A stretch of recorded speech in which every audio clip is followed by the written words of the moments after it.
A lei da crença, o princípio que governa toda a sua existência.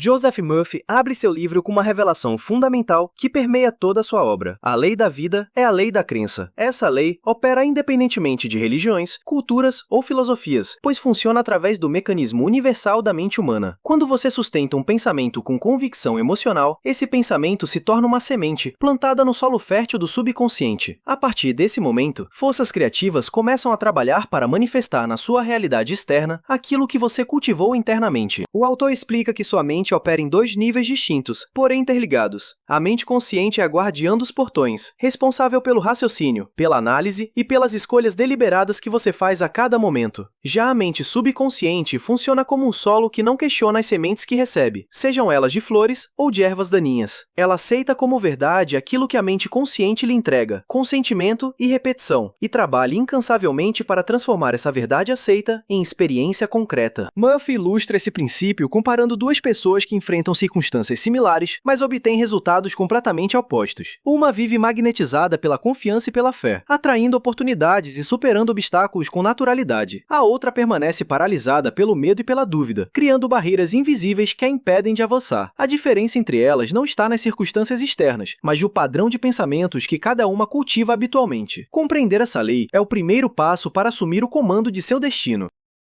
O tesouro oculto, a inteligência infinita que reside em você.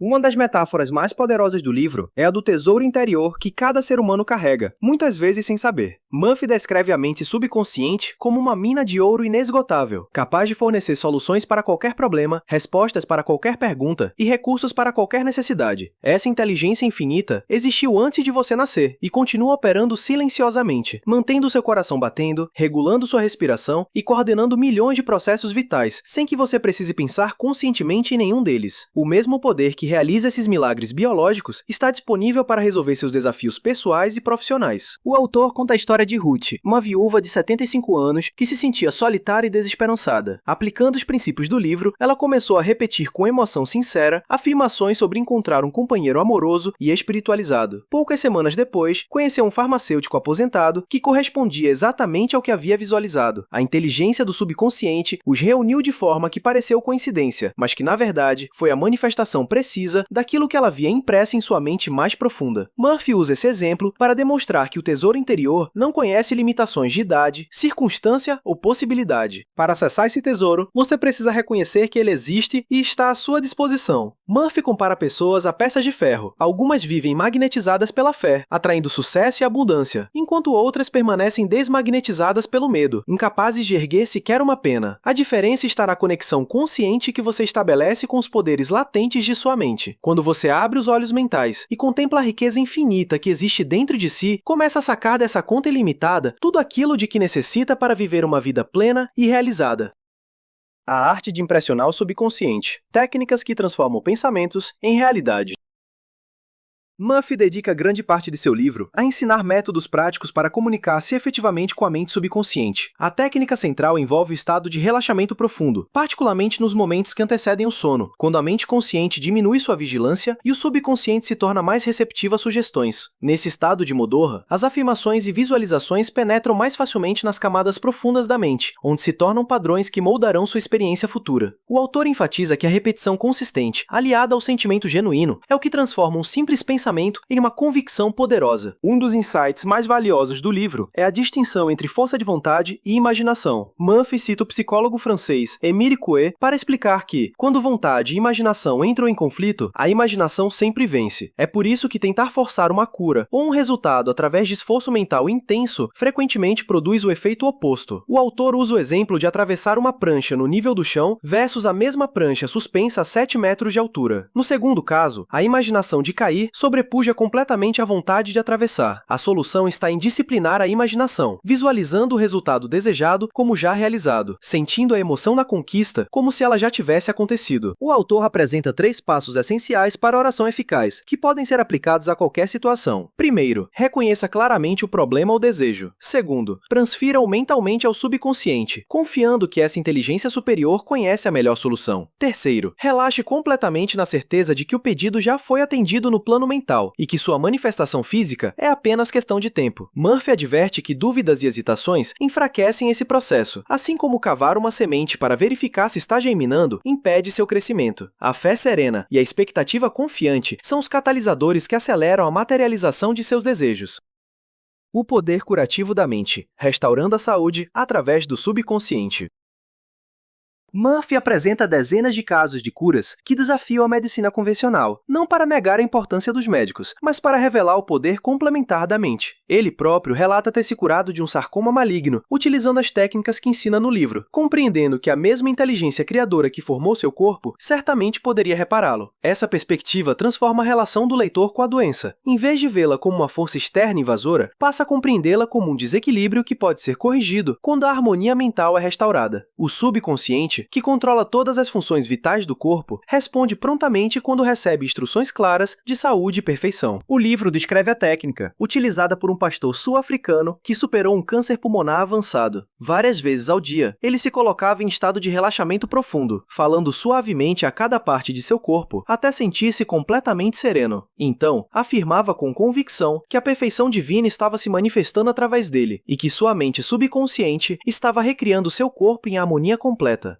Essa prática consistente, mantida com fé inabalável, resultou em uma cura que os médicos consideraram notável. Murphy usa esse exemplo para demonstrar que a chave está na combinação de relaxamento, afirmação positiva e aceitação emocional da saúde como realidade presente. Um conceito crucial apresentado pelo autor é a importância de nunca dar poder à doença através da atenção obsessiva ou do medo. Ele recomenda que as pessoas parem de falar sobre seus sintomas, de dar nomes às suas condições e de alimentar pensamentos de enfermidade, especialmente antes de dormir. A única seiva que mantém viva uma doença é a atenção negativa que você lhe dedica. Em vez disso, Murphy sugere saturar a mente com imagens de saúde perfeita, visualizando-se realizando atividades que faria se estivesse completamente curado. Essa técnica de imaginação disciplinada libera a ação cinética do subconsciente, que trabalha durante o sono para restaurar o equilíbrio e a vitalidade do corpo.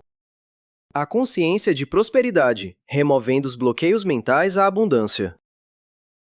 Murphy aborda a questão financeira com uma perspectiva revolucionária. A pobreza é uma doença mental que pode ser curada como qualquer outra. Ele desmonta a crença popular de que existe virtude na escassez, ou que o dinheiro é intrinsecamente mau. Pelo contrário, o autor argumenta que a abundância é seu direito de nascença e que o princípio vital dentro de você anseia por crescimento, expansão e expressão plena. Quando o dinheiro não circula livremente em sua vida, há algo fundamentalmente errado em sua atitude mental em relação à riqueza. O primeiro passo para a prosperidade é purificar a mente de todas as crenças negativas sobre dinheiro, que foram absorvidas ao longo da vida. O livro conta a história inspiradora de um jovem australiano órfão que sonhava em ser médico, mas não tinha recursos para a faculdade. Trabalhando como faxineiro em consultórios médicos, ele aplicou a técnica de visualização, imaginando todas as noites um diploma com seu nome em letras grandes. Durante 4 meses, manteve essa prática com disciplina inabalável. Um dos médicos para quem prestava serviços notou seu potencial e ofereceu-se para financiar primeiro seu treinamento como enfermeiro e depois sua formação médica completa. Hoje, esse jovem é um médico renomado em Montreal, prova viva de que a lei da atração funciona quando aplicada com persistência e fé genuína. Murphy alerta para as armadilhas mentais que sabotam a prosperidade. Criticar pessoas ricas, ressentir-se do sucesso alheio ou repetir frases como "dinheiro não cresce em árvore" são formas de programar o subconsciente para a escassez. Você perde aquilo que condena e não pode atrair o que critica. A solução está em desenvolver uma atitude de apreciação pela riqueza em todas as suas formas, afirmando regularmente que o dinheiro circula livremente em sua vida e que você o usa de forma sábia e generosa. Quando sua mente consciente aceita genuinamente a ideia de prosperidade, o subconsciente mobiliza recursos e oportunidades de maneiras que a lógica comum jamais poderia prever. O perdão libertador, curando as feridas que aprisionam a alma. Uma das passagens mais profundas do livro aborda o perdão como chave mestra para a saúde mental e física. Murphy apresenta casos de pessoas cujas doenças crônicas desapareceram completamente quando conseguiram perdoar a si mesmas ou a outros. Ele explica que guardar ressentimento é como tomar veneno esperando que o outro morra. A energia negativa que você dirige mentalmente a alguém corrói primeiro sua própria vitalidade, entusiasmo e paz interior. O subconsciente não distingue se o alvo de seus pensamentos negativos é você ou outra pessoa. Ele simplesmente responde corresponde ao padrão emocional dominante, criando em sua experiência o equivalente daquilo que você cultiva internamente. O autor conta a história de Harriet, uma mulher que desenvolveu hipertensão severa anos depois de ter retido a herança de seu irmão viciado em drogas, que posteriormente se suicidou. Ela carregava uma culpa devastadora, trabalhando compulsivamente como forma de autopunição inconsciente. Murphy ajudou a compreender que Deus não pune ninguém, somos nós que nos castigamos, através do mau uso das leis mentais. O único pecado verdadeiro é a ignorância dessas leis, e o único castigo é a consequência automática de violá-las. Quando Harriet compreendeu que precisava perdoar a si mesma, liberando o peso da autocondenação, sua pressão arterial normalizou-se completamente. O perdão alinhou seu pensamento com a lei divina da harmonia. Murphy oferece uma perspectiva transformadora para aqueles presos ao passado. As células do corpo se renovam completamente a cada 11 meses, de modo que você literalmente não é mais a mesma pessoa que cometeu erros anos atrás. Física, mental e espiritualmente, aquele ser que errou já não existe. Recusar-se a perdoar é condenar um inocente. O verdadeiro perdão começa com a compreensão de que você fez o melhor que podia com a consciência que tinha naquele momento. Agora, com maior compreensão, você pode escolher diferente. Essa mudança de perspectiva libera a energia criativa que estava aprisionada no remorso e permite que ela flua para a construção de um futuro mais luminoso. A regra de ouro aplicada, criando relacionamentos harmoniosos através da mente.